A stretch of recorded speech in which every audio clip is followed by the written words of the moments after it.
because really, I guess what I wanted to say to begin with is to paint the picture of where this is all coming from. Not only to show you the work I'm doing, but how I arrived at this approach to making art. Because I've been making art for as long as I've been alive, as long as I've had memories. I don't know if you'd call it art, but I've been scribbling and drawing and doodling and painting.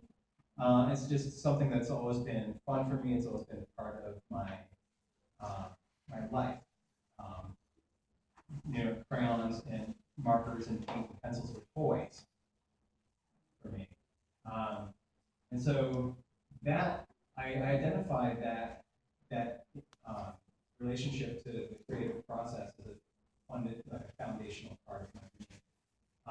And that coupled with the love and respect and honor of the living natural world around us.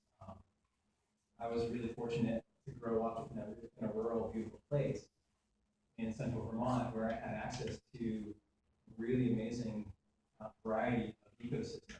And back then, free-range parenting was still normal. So some might think it was negligent, but I thank my parents every day. And so really, that's kind of a quick intro to who I am now. There's other influences, of course, but exploring the world through doodling and drawing and painting, and exploring on my feet through interacting with the landscape have always been there, and they're still my most favorite things to do. For some sort of a living, for the past 10 years, 12 years, as an instructor of wilderness skills. So I've been teaching people about nature and about Stone Age technology and wilderness survival.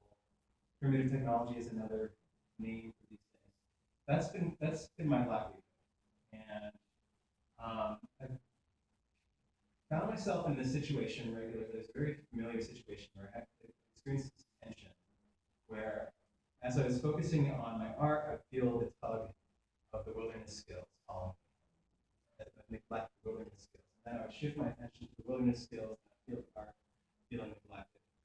And so there was this pendulum swing back and forth, and it wasn't until recently that I found a way to integrate them in a way that seems to make sense, which is exciting.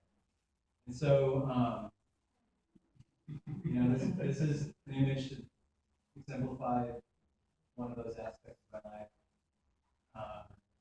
And again, I said I made a livelihood teaching people about wilderness skills. This is a primitive shelter that teenagers made, some students of mine made years ago. Here it is in the winter. Here's a different group of teen students demonstrating the strength and awesomeness of a quinzhee, which is a winter survival shelter, before they each slept in their quinzhees that night. Tracking wildlife is a huge part of the wilderness skills aspect, and it's also bigger than just that. I could say a lot about tracking, but I need 7 or 8 more scheduled talks to even touch the surface. But anyone have a sense of what this might be? Turtles? Yeah, excellent. This is a snapping turtle trail in the sand, and to me, there's just something really beautiful about following the tracks of animals. You can just. And then another thing that I do is I like to make baskets, and I have a helper. She thinks she's a helper. So anyway, that's just a quick little glimpse of some of the wilderness skills. And then I wanted to show you some of the other penning drawings that I had been doing in my 20s. And you can see I got pretty comfortable with this approach to making art. I was living in a context where I had everything that I owned fit into 2 backpacks. So therefore, my easels and my paints weren't part of my creative process. And the need to keep things lightweight and portable really compelled me to look at pen and ink in a very different way. All I needed was a pen and a sketchbook, and I could be out backpacking wild for months at a time. And so that really influenced the direction that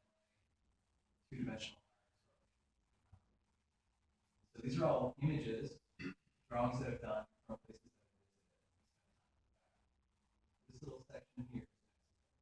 This is in Big Bend. So, a little background context on my creative work there. I mean, it's obvious that nature is a big part of my inspiration. You see it in the work that I'm doing, represented in my paintings. And another aspect of that is the ancient relationship, human relationship to the living world. Right? So this image kind of shows that. It's the person making fire by friction, which is a skill that I love and teach.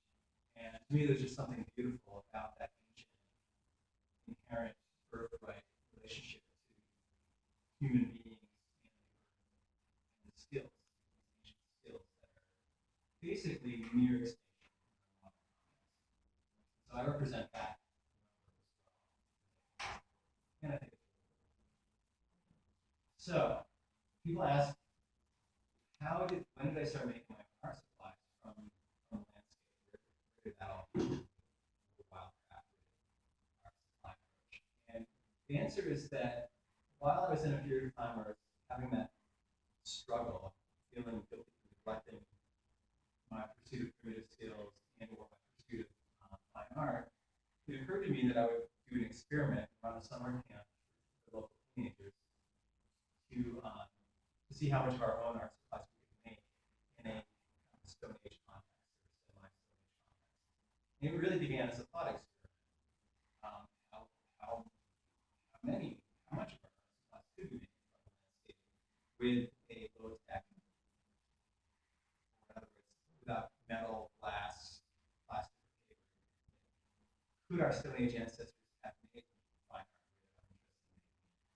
And it wasn't me looking to prove that our ancestors did in fact do that, but it was really just looking at the love of the Stone Age, the materials that were available in the Stone Age, and working with them in a context that was fun and interesting. So that's where the Ancient Arts Intensive came about, which was a week-long program trying to get the local artsy-fartsy kids into nature and the local nature nerd kids into art.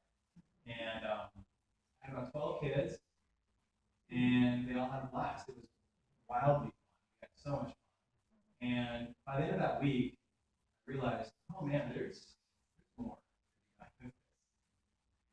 And then before I knew it, I had an editor from Quarry Books contact me, ask if I wanted to do it, which is weird.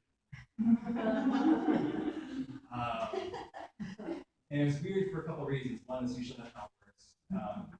But also, it was within that same month that I reinvigorated the intention to make books. And so, after I kind of broadcast that intent, next thing you know, publishers contacted me. So it took me about 3 seconds to say yes, and then we started working on it. And it just became really clear that on making your own supplies from landscape, there's really nothing else out there like that.